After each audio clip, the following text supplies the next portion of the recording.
बिहार के जेडीयू सांसद देवेश चंद्र ठाकुर ने कहा कि जब मुस्लिमों ने मुझे वोट नहीं दिया तो मैं मुस्लिमों का काम क्यों करूं?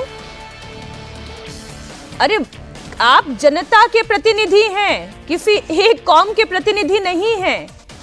आपको कोई वोट दे चाहे ना दे, आपको काम सभी के लिए करना होगा। मोदी जी जब सड़क बनवाते हैं तो ये नहीं होता है कि इसमें हिंदू चलेगा या सिख चलेगा या ईसाई चलेगा या मोदी जी का तो स्लोगन ही है सबका साथ सबका विकास। विश्वास। लेकिन ये सर हिंदू मुस्लिम वाली जो पॉलिटिक्स है ना, मैं वहां लेकर आ रही हूँ दर्शकों को।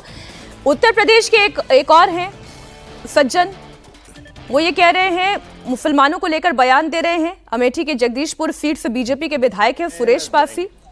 उन्होंने यहां तक कह दिया कि उन्हें मुस्लिमों के वोट की जरूरत ही नहीं है। उन्होंने ये भी कहा कि वो ना तो मस्जिद जाते हैं ना कभी जाएंगे। बीजेपी विधायक सुरेश पासी का भी आपको बयान सुना देती हूँ, सुने। सुरेश पासी जी मस्जिद पर आते कि नहीं जाते हैं? नहीं जाते, कभी नहीं जाते। मस्जिद पर नहीं जाते आप? ना गए हैं ना जाएंगे। वोट मांगने भी नहीं जाते। मुसलमानों से आपकी और जरूरत? जीने मरने में भी नहीं जाते, दुख सुख में भी नहीं जाते। बिल्कुल क्लियर है। मतलब आपको कैमरे में बोल रहे हैं, आपको मुसलमानों की वोट की जरूरत नहीं जरूरत। अब कैमरे पे ही जो बोल दे विनोद जी की नहीं जरूरत, वो तो बड़ी क्या कहते हैं तथाकथित बहादुरी से बोल रहे हैं, कैमरे पे बोल रहा हूँ।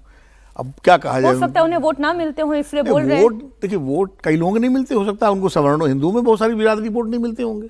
ऐसा तो है नहीं कि सारे वोट उनको मिल जाते होंगे। देखिए हमारे डेमोक्रेसी में यही तो है। हमारे कानपुर से बहुत लंबे समय तक एस.एम. बनर्जी साहब सांसद होते थे जी, लेफ्टिस्ट थे, नास्तिक थे, समझे।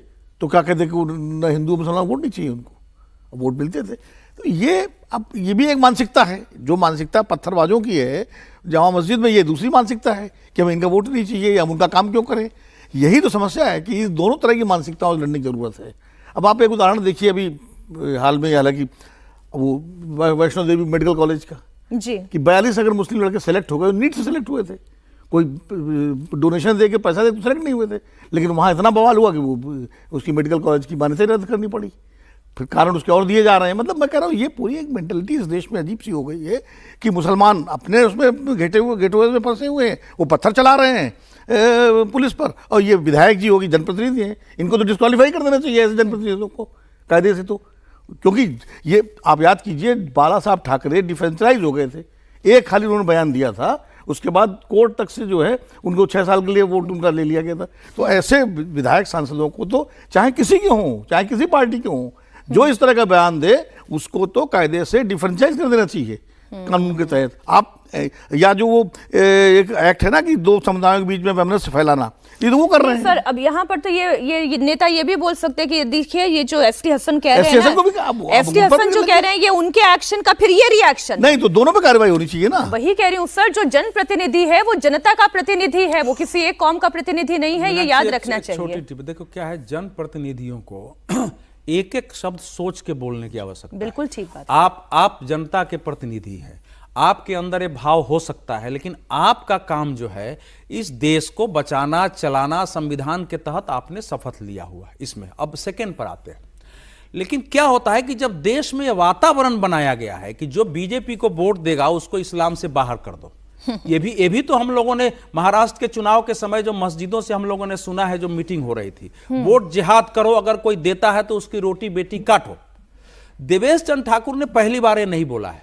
वो जब पिछले बार भी चुनाव जीते थे तो उन्होंने कहा कि मैंने इतने मुसलमानों के काम किए, समझाने की कोशिश की, और एक मेरे को वोट देने के लिए तैयार नहीं था।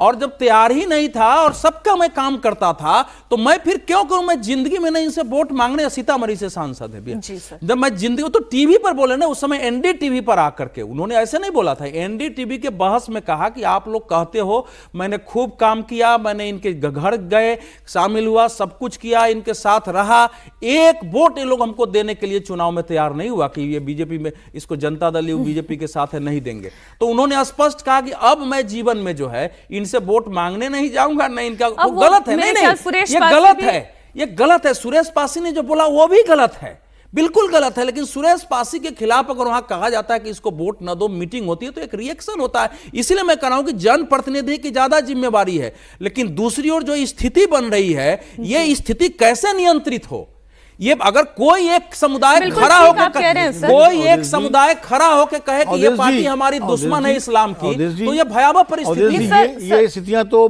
खाली इन्हीं के साथ नहीं है।